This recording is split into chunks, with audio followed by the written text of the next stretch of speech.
আমি জানতে চাই বিরোধী দলীয় আসনগুলোতে বসা বাকিদের মুখে কেন লাগাম থাকলো? আজকে জনৈক সংসদ সদস্য হানজালা তিনি আল্লাহর নবীর কটূক্তিকারীদের বিরুদ্ধে আইন পাশের আহ্বান জানালেন। আমি জানতে চাই বিরোধী দলীয় আসনগুলোতে বসা বাকিদের মুখে কেন লাগাম থাকলো? আপনারা চিৎকার করে এটার পক্ষে আপনারা আওয়াজ তুললেন না কেন? আপনারা মায়ের জন্য নয়, মায়ের মশার জন্য কাঁদেন, এটা মানুষ বুঝে গেছে। ইসলামী শিক্ষার ক্ষেত্রে একটি কথা আজ পর্যন্ত আপনাদের মুখে উচ্চারিত হয় নাই, বরং আপনারা সেই ইসলাম নামদারি আপনারাই চেয়েছিলেন এদেশের মাসার শিক্ষাকে স্কুল শিক্ষায় পরিণত করতে।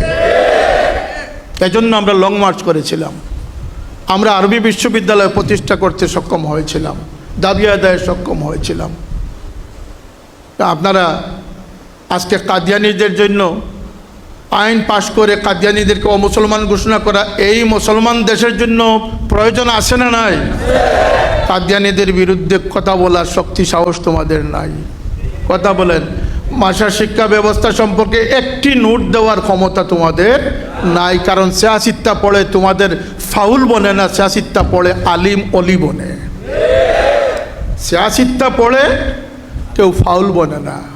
শ্রুত দ্বারা একজন মানুষের বছরের ভিতরে 3 বক্তব্য। আমরা তুষামুদকারী নয়, তুষামুদকারী তোমরা যারা 16 কোটি মানুষের জননীয় বানাইতে পারো, বিরুদ্ধকারীদেরকে জাহান্নামী ফতোয়া দিতে পারো, আবার ফাঁসিও দাবি করতে পারো। তোমরা বদলাইতে পারো, আমরা এই চরিত্র বদলাইতে পারি না। আমরা আমাদের দিনের গতিবিধিকে পরিবর্তন করে উন্নত করতে পারি।